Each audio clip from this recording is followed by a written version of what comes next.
Radhe Radhe everyone, आप देख रहे हैं सीरियल स्यापा, जहां पे हम देते हैं आपको आप ही के फेवरेट शोज की इंटरेस्टिंग अपडेट। आज रात के राधा कृष्ण के एपिसोड में दिखाया जाएगा कि जो राधा रानी है वो काफ़ी ज़्यादा परेशान होंगी कि मैं क्या करूं। बलराम दाऊ ने कहा है कि मुझसे मिले बिना मत जाना, और उधर कृष्ण से मैंने वादा किया है कि मैं समय से पहले ही लौट आऊंगी।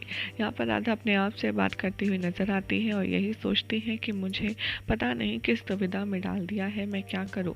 मैं जल्द से जल्द सारा काम पूर्ण करके द्वारका वापस लौट जाऊंगे कृष्ण के जागने से पहले। यहाँ पर कृष्ण राधा की सभी बातें छिप कर सुन रहे होते हैं और ये सोच रहे होते हैं कि राधा अगर गोपियों से माफ़ी नहीं मांगेगी तो आखिर गोपी और राधा की मित्रता खराब हो जाएगी।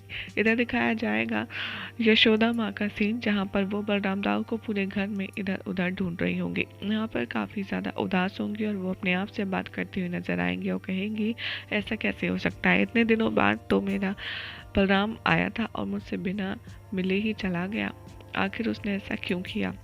इस बात को लेकर के वो काफ़ी ज़्यादा रो रही होंगी और काफ़ी ज़्यादा उदास भी होंगी। तभी वहाँ पर राधा की आवाज़ आएगी और वो कहेंगी कि मैया आपने मुझे पहचाना। और यशोदा माँ राधा को देख कर के काफ़ी ज़्यादा शॉक में हो जाएंगी और सरप्राइज़ भी होंगी, क्योंकि कितने दिन बाद किसी लड़की का आना घर में उन्हें बहुत ही ज़्यादा कंफ्यूज कर जाएगा कि आखिर वो है कौन।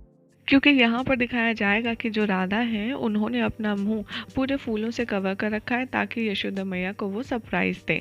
यशोदा मैया जैसे ही राधा से करीब जाएंगी तो राधा यहाँ पर कहेंगी कि क्या हुआ मैया, कि आप मेरा स्वर भी भूल गई। और ये सुनकर के वो रोना शुरू कर देती हैं और कहती हैं कि अगर भूल गई होती तो क्या मेरी आंखें नम हो गई होती और मेरा दिल भराया होता। ये सुनकर के राधा कहती हैं हाँ मैया आप सत्य कह रही हैं। और यहाँ पे यशोदा माँ आती हैं और कहती हैं राधा तुम राधा हो ना, कितनी बड़ी हो गई हो। ये देखकर राधा बहुत ज़्यादा प्रसन्न होती है और मैया यशोदा भी बहुत ज़्यादा प्रसन्न होती हैं कि राधा आई है। वो कहती हैं कि राधा तुम आई हो, तुम्हारे साथ और कौन आया है। राधा कहती हैं मैया मैं अपने साथ बहुत कुछ लाई हूँ। ये सुनकर के मैया यशोदा बहुत ज़्यादा एक्साइटेड हो जाती हैं और इधर उधर श्री कृष्ण को ढूंढने लगती हैं। कहती हैं क्या तुम मेरा लल्ला भी लाई हो, कहाँ है मेरा कान्हा। और ये सब कुछ श्री कृष्ण छुप कर के देख रहे होते हैं और मैया यशोदा पागलों की तरह अपने कान्हा को ढूंढने लगती हैं और कहती हैं कि कान्हा भी आया है ना, कहाँ है, लेकिन वो मेरे सामने क्यों नहीं आ रहा। राधा तभी यहाँ पर मैया यशोदा को संभालती हैं और कहती हैं मैया मैया मैं सिर्फ अकेले आई हूँ, कान्हा नहीं आया। ये सुनकर के मैया यशोदा और भी ज़्यादा रोने लगती हैं और ये देखकर के श्री कृष्ण बहुत ज़्यादा उदास हो जाते हैं। यहाँ पर मैया यशोदा राधा को गले से लगाती हैं और कहती हैं कि चलो तू आ गई, ये भी बहुत अच्छा हुआ। राधा यहाँ पर कहती है मैं आपको विस्तार से बताती हूँ कि आखिर कान्हा क्यों नहीं आ पाया, लेकिन उससे पहले आप रोना बंद कीजिए। यहाँ पर श्री कृष्ण कहते हैं कि वाह वाह वाह, इतने सालों बाद मैया यशोदा और राधा का मिलन हो रहा है, आंसू गिरने तो स्वाभाविक सी है ना। यहाँ पर मैया यशोदा राधा को अंदर ले जाती हैं और कहती हैं कि चल चल कर के तू अंदर चल। और कृष्ण कहते हैं कि बड़ी ही अजीब है मैया यशोदा की लीला भी, ले तो अंदर जा रही हैं राधा को, लेकिन उनके नेत्र अभी भी अपने कान्हा को ही बाहर ढूंढ रहे हैं। यहाँ पर दिखाया जाएगा कि जो श्री कृष्ण हैं वो भी काफ़ी ज़्यादा उदास होंगे अपनी मैया से ना मिल पाने के कारण, और कहेंगे कि मैं बहुत जल्द आपसे मिलने के लिए आऊँगा। या राधा को बैठाती है मैया यशोदा, अपने हाथों से लड्डू खिलाती हैं और कहती हैं कि अब बता कैसी है तू और कान्हा क्यों नहीं आया। तभी यहाँ पर राधा बताती हैं कि मैया कृष्ण जो है ना उसके ऊपर द्वारका की रक्षा का पूरा भार है, अन्यथा अगर उसको पता होता ना कि मैं यहाँ आ रही हूँ तो वो अवश्य आता। राधा की बात समझ नहीं पाती मैया यशोदा, कहती है मतलब। तभी राधा कहती हैं कि हाँ उससे बहुत ही महत्वपूर्ण कार्य करने हैं, इसीलिए मैं उसे बिना बताए आई हूँ। और राधा के होते हुए यहाँ पर कृष्ण भी होता तो द्वारका की रक्षा कौन करता।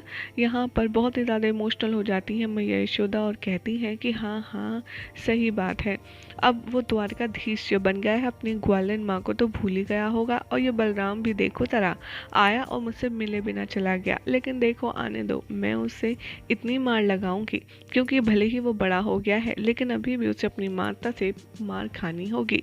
और ये कहकर कि वो रोना भी शुरू कर देती हैं। तभी राधा उन्हें समझाती है और कहती है मैया विलाप क्यों कर रही हैं, कान्हा आएगा, मैं कह रही हूँ ना, मैं आपको वचन देती हूँ कृष्ण यहाँ आएगा भी और आपके पास रुकेगा भी और आपके हाथों से माखन भी खाएगा।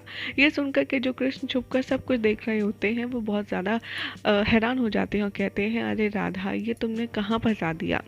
ये तुमने कैसा वचन दे दिया? अब ना मैं तुम्हारा वचन तोड़ सकता हूँ और ना ही मैं ये यशोदा की आज्ञा का अवहेलना कर सकता हूँ। राधा, तुमने ये क्या किया? और ये सुनकर मैया यशोदा बहुत ज़्यादा प्रसन्न हो जाती हैं और कहती हैं कि अब तू आ गई है तो मैं तेरे लिए माखन से बनी कुछ खास चीज़ बनाऊंगी। जब से मेरा काना गया है मेरे हाथों से माखन का स्वाद ही चला गया है। राधा यहाँ पर काफ़ी ज़्यादा सोच में खड़ी रहती हैं और यहाँ पर मैया यशोदा कहती हैं, राधा तू सोच कर रही है, जा एक काम कर, तू जाकर के विश्राम कर ले, चल मैं तुझे तेरा कक्ष दिखा देती हूँ। यहाँ पर मैया यशोदा के गले लगती है राधा और उन्हें वो मक्खन खिलाती हैं और कहती हैं कि अरे मैं कोई अतिथि थोड़ी ना हूँ, अगर आपकी आज्ञा हो तो मैं क्या आज कृष्ण के कक्ष में रुक जाऊँ?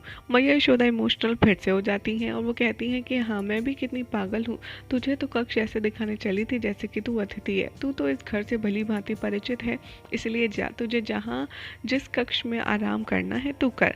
और राधा यहाँ पर आराम करने के लिए चली जाती हैं। जैसे जैसे राधा कृष्ण के कक्ष में जाती हैं और उनके घर को देखती हैं, वैसे वैसे कृष्ण की हर एक जो लीला उन्होंने की थी अपने घर में वो याद आती है। कृष्ण का नटखट बालपन जो वहाँ बीता है, किशोर अवस्था जो बीती है, वो सब कुछ राधा को फ्लैशबैक्स आने लगते हैं। फिर राधा कहती हैं, मैं भी कितनी पागल हूँ, वृंदावन में होकर वृंदावन की स्मृतियाँ ही याद कर रही हूँ, मैं भी ना कितनी अजीब हूँ। इससे बेहतर तो मैं यहाँ जो कार्य करने आई थी मुझे उस पर ध्यान केंद्रित करना चाहिए, अन्यथा मैं तो पागल ही हो जाऊंगी। यहाँ पर राधा घर के एकदम हॉल में होती हैं और वो ऊपर से नीचे झांक रही होती हैं और वो कृष्ण को सोच सोच कर मन ही मन मुस्कुराती हैं। तो सोचती हैं कि अगर कान्हा यहाँ होता तो कितना प्रसन्न होता। यहाँ पर जैसे राधा मुड़कर जाने वाली होती है, कृष्ण उन्हें आवाज़ लगाते हैं और कहते हैं राधा। ये सुनकर के राधा बहुत शौक हो जाती है और कहती है, क्या कृष्ण कृष्ण ने मुझे आवाज़ लगाई? नहीं नहीं, ऐसा नहीं हो सकता, हो सकता है मैं कुछ और सोच रही हूँ इसलिए मुझे कान्हा का स्वर सुनाई दिया हो, क्योंकि कान्हा तो यहाँ है ही नहीं। और फिर वो सोने चली जाती हैं, कहती हैं कि मुझे जल्द से जल्द सो जाना चाहिए, अन्यथा यही होता रहेगा। राधा जैसे ही सोती हैं श्री कृष्ण उनके पास आते हैं और प्रेम से उनकी जो लट है वो हिलाते हैं और उनसे कुछ बातें करते हैं। जैसे ही श्री कृष्ण कहते हैं कि राधा तुम्हें चैन से सोकर देखकर मुझे भी आराम मिल रहा है, इसलिए काम करो तुम अच्छे से सो लो।